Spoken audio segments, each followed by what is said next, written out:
ദീപകിന്റെ മരണത്തിൽ സിംജിതക്കെതിരെ പോലീസ് ആത്മഹത്യാ പ്രേരണ കുറ്റം ചുമത്തി കേസെടുത്തിരിക്കുകയാണ്.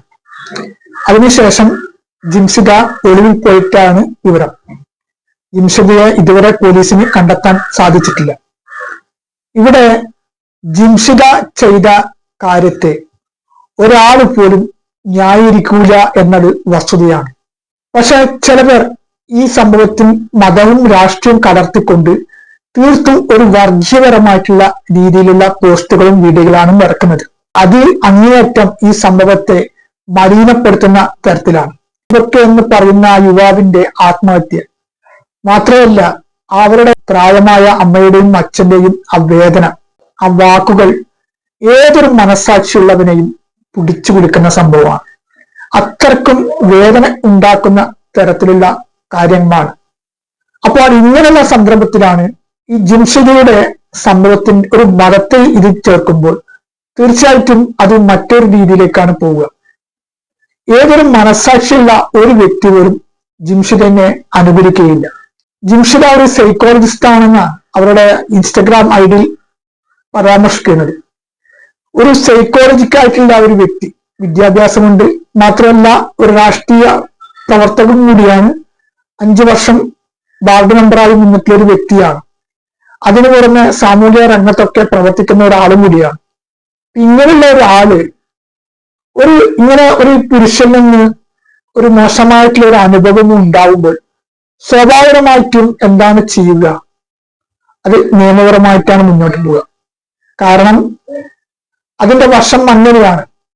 നേരെ മറിച്ച് ജിംഷിദ ചെയ്തത് എന്താണ്? അദ്ദേഹത്തിന് വീണ്ടും തൊടാനുള്ള ഒരു പ്രേരണ കൊടുത്തിട്ട് അത് വീഡിയോ ആക്കി എഡിറ്റ് ചെയ്തിട്ട് സോഷ്യൽ മീഡിയയിൽ പോസ്റ്റ് ചെയ്യുകയാണ് ചെയ്തത്. അപ്പൊ അവരുടെ ഉദ്ദേശം എന്ന് വെച്ച് കഴിഞ്ഞാല് അതൊരു റീച്ചിന് വേണ്ടി ചെയ്തത് തന്നെയാണ്. അപ്പോൾ ദീപക് എന്ന് പറയുന്ന ആ യുവാവിനെ ഒരു ഇരയായി കിട്ടി.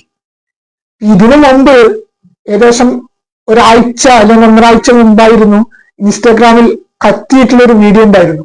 അതായത് KSRTC ബസ്സിൽ ഒരു പാവപ്പെട്ട ഒരു വൃദ്ധരായ ഒരാള് സഞ്ചരിക്കുമ്പോൾ അവരുടെ വീഡിയോ പോസ്റ്റ് ചെയ്തിട്ട് ആ വീഡിയോ അന്ന് 80 ലക്ഷം ആൾക്കാരാണ് കണ്ടത്. അപ്പോൾ ഇതിനെതിരെ പലവരും പരാതിപ്പെട്ടിട്ടും യാതൊരു വിധ നടപടിയും എടുത്തിട്ടില്ല എന്നാണ് അറിയാൻ കഴിഞ്ഞത്. അന്ന് ആ വീഡിയോ ചെയ്ത അവർക്കെതിരെ തക്കതായ രീതിയിലുള്ള ഒരു നടപടി എടുത്ത് ആയിരുന്നെങ്കിൽ ജിംഷിദിനെ പോലുള്ളവർക്ക് ഇതൊരു പാഠമായി ഉൾക്കൊണ്ട് ദീപകിന്റെ ജീവൻ ഇല്ലാതാകുമായിരുന്നില്ല. ജിംഷിദ എന്ന് പറയുന്ന ഈ വ്യക്തി തീർച്ചയായിട്ടും ശിക്ഷയ്ക്ക് അർഹനാകേണ്ട വ്യക്തി തന്നെയാണ്. നിയമത്തിന്റെ വഴിക്ക് തന്നെ പോകണം. മറിച്ച് അതിൽ മതത്തിന്റെയും മറ്റും ഇത് ചാർത്തപ്പെട്ട് ഈ സംഭവത്തെ ഒരു മലിനപ്പെടുത്തുന്ന രീതിയിലേക്ക് കൊണ്ടുപോകാൻ പാടില്ല എന്നതാണ്. ഏറ്റവും കൂടുതൽ ഇതിനെതിരെ പ്രതികരിക്കുന്നത് മുസ്ലിം സഹോദരങ്ങളായിരിക്കാം, സഹോദരിമാരായിരിക്കാം. ഒരാൾ പോലും ഇവരെ അനുകൂലിച്ചിട്ടുള്ള ഒരു ഇത് നടത്തിയിട്ടില്ല. ഇങ്ങനെയുള്ള ഒരു സന്ദർഭത്തിൽ അതിനൊരു മതത്തിന്റെ ഒരു ഇത് കൊടുത്തിട്ട് ആ സംഭവത്തെ ഒരു മലിനപ്പെടുത്തുന്ന രീതി ശരിയാണോ? ഏതായാലും ഇത് മറ്റുള്ളവർക്കും ഒരു പാഠമാകട്ടെ. നമുക്കിപ്പോ സോഷ്യൽ മീഡിയ ഉണ്ട് എന്ന് വെച്ചിട്ട് എങ്ങനെയെങ്കിലും വൈറലാകണം, എങ്ങനെയെങ്കിലും റീച്ച് ആണെന്ന് ഉദ്ദേശിച്ചിട്ടുള്ള ചില ആൾക്കാരൊക്കെ ഉണ്ടാവും. അത് പുരുഷനായാലും സ്ത്രീ ആയാലും. ഇപ്പൊ ചില സമയങ്ങളിലൊക്കെ ഈ മൈക്ക് പിടിച്ചിട്ട് ഈ ചോദ്യങ്ങൾ ചോദിക്കുന്നുണ്ട്. അത് ചിലപ്പോൾ അശ്ലീല ചോദ്യങ്ങളൊക്കെയാണ്. അപ്പൊ അവരുടെ ഉദ്ദേശം അവരുടെ ചാനൽ പെട്ടെന്ന് റീച്ച് ആകുക, പെട്ടെന്ന് തന്നെ വ്യൂസ് ഉണ്ടാക്കുക എന്നൊക്കെയാണ്. പക്ഷെ അതിന്റെ പിന്നിലുണ്ടാകുന്ന അപകടകരമായ ഒരു അവസ്ഥയെ ഇവർ അറിയുന്നില്ല. ഇപ്പൊ ജിംഷിദ കരുതിയത് ഇങ്ങനെയുള്ള ഒരു വീഡിയോ എടുത്ത് പോസ്റ്റ് ചെയ്ത് കഴിഞ്ഞാൽ ഞാൻ വലിയൊരു ഫേമസ് ആയിട്ട് മാറി എന്നതാണ്.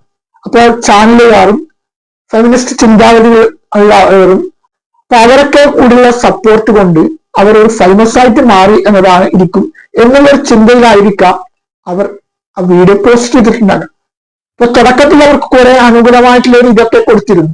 പിന്നീട് ആ സംഭവത്തിന്റെ ദിശ മാറി. ഒരിക്കലും വിചാരിക്കാത്ത രീതിയിലേക്കാണ് ഈ സംഭവം വഴിമാറിയത്. അപ്പോൾ കൈവിട്ടു പോയി. ഇനിയിപ്പോ സംഭവിച്ചത് സംഭവിച്ചു. ഏതായാലും കുറ്റം ചെയ്തവർ ശിക്ഷിക്കപ്പെടേണ്ടത് തന്നെയാണ്. ഇത് ഒരിക്കൽ കൂടി പറയുന്നു, ഇത് മറ്റുള്ളവർക്കും കൂടി ഒരു പാഠമാകട്ടെ എന്ന് ഈ അവസരത്തിൽ ഉണർത്തുന്നു.